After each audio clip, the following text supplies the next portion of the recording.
Hey everyone and welcome to the channel. My name is Ash and I'm here with a review of Bish Bash Bots on Xbox. Now this was released onto Xbox and other platforms on the 19th of October 2023. It's developed by Catastrophic Overload and published by Firestoke. And I was lucky enough to be sent a copy of the game to do my video review, so huge thank you to them for that.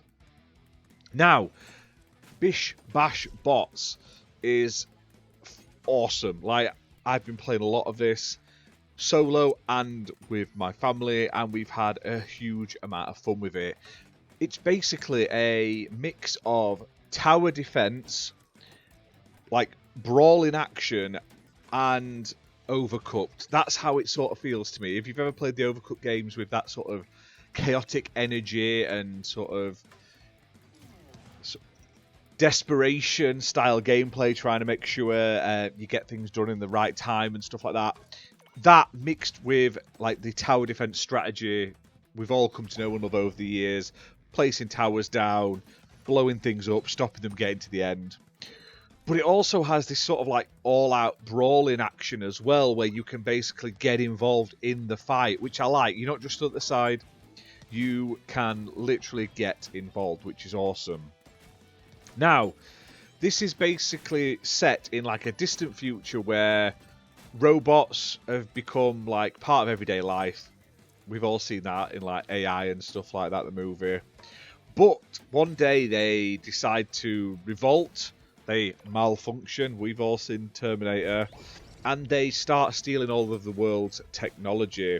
Now, you play a character in a sort of ragtag team of unlikely heroes who have all got different skills, and they set off on an adventure to reset the robots and save the world.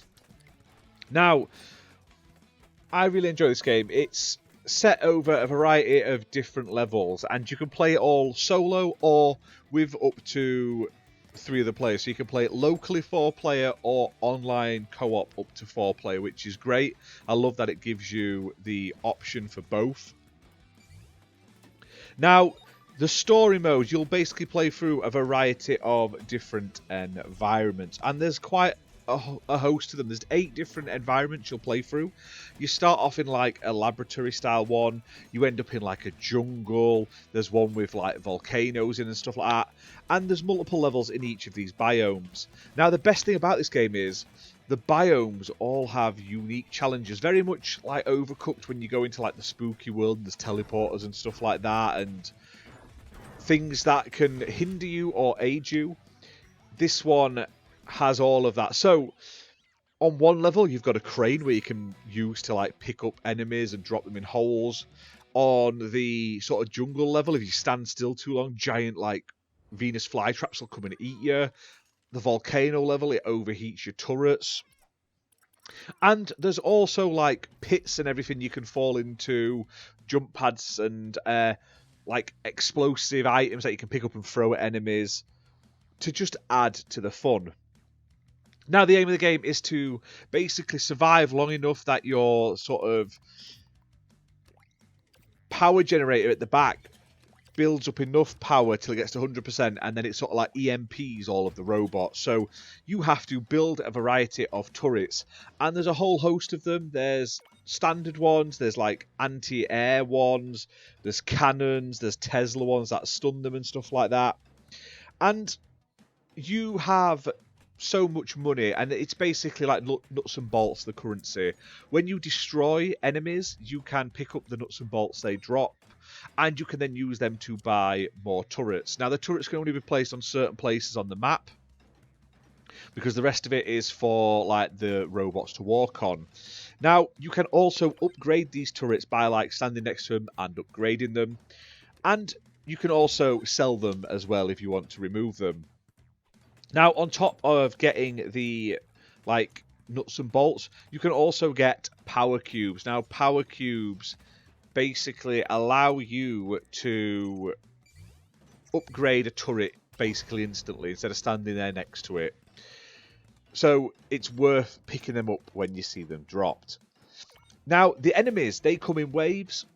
sort of randomized, and they're very dynamic as well, so they navigate dynamically. Sometimes they'll go one way or another, and also, like, if your turret blows them up, like if it's a explosive turret, it knocks them around, and you can run in and fight them, and if you hit them in one direction, it'll push them in one direction. So this can be great because you can push them off of cliffs into holes and stuff like that. You can knock them back. You even have special abilities on your characters, and one of them is a shield, so you can literally block the road if you wanted to hold them in place as well if you stand at the right point. Now, characters, there's a variety of different characters. Each of them have different abilities that you can switch and change. I mean, one of them has like more attack power, one of them increases upgrade speed and stuff like that, but then they also have like attack, like equipable abilities, and some of those can be, like I say, they can be a shield, they can be your weapon stuns enemies for a short period of time and stuff like that, and you will unlock more of them as well as new turrets as well as you progress. Now, leveling up your turrets makes them stronger, makes them fire faster, do more damage, and you can go up to level 5 with them. And honestly, it's a joy to play. It gets frantic, it gets hectic. I must admit, there is a sharp difficulty spike in some of the levels, especially when you got from the first zone into like the jungle zone. I definitely feel like it massively ramped up in sort of difficulty. Now, I played this with my son and we had an absolute blast playing it for a few hours. I've also played it solo. I haven't played online multiplayer because I'm not the biggest online multiplayer fan, but it'll probably be exactly the same, just instead of being sat couch co-oping and stuff like that, it'll be more with randoms. Now, all in all though, this game is fantastic. Like, if you like fun games, if you like games like Overcooked, if you like couch co-op games like Moving Out and stuff like that, if you like tower defense games, this has it all. It's crazy, it's funny, it can be intense at times, but it always makes you want to go and replay each level. Plus, it has some funny achievements in there as well. There's one just for going to the toilet, petting a cat and stuff like that. I mean, when a game gives you a achievement for petting a cat, it's a winner in my book. Now, the game also has a good tutorial, and as you progress through the game and new things are unlocked, like new turrets, new abilities, the game explains to you what you can do and what you can't do and stuff like that. Fantastic. They've done such a great job with this, and I can't recommend it enough. I've had such a blast at playing it. Now, it's playable on Xbox One and Xbox Series X and S consoles, and it is optimized for Series X and S supporting smart delivery. Now, it's also available on PlayStation, I think it's on Switch and PC as well, and it's priced at $14.99 regularly, but I think it's still got a launch discount. I don't know how long's left, but I believe it is on sale currently for a slight discount, but at $14.99, it's an absolute steal. It's crazy, it's fun. You have customizable characters, you can get hats and stuff for them by playing. Really good, really well made, absolute fantastic game, and an absolute joy to play with other people. Well, hit that like button, guys, hit subscribe, and we'll see you soon for more gaming content. Bye for now.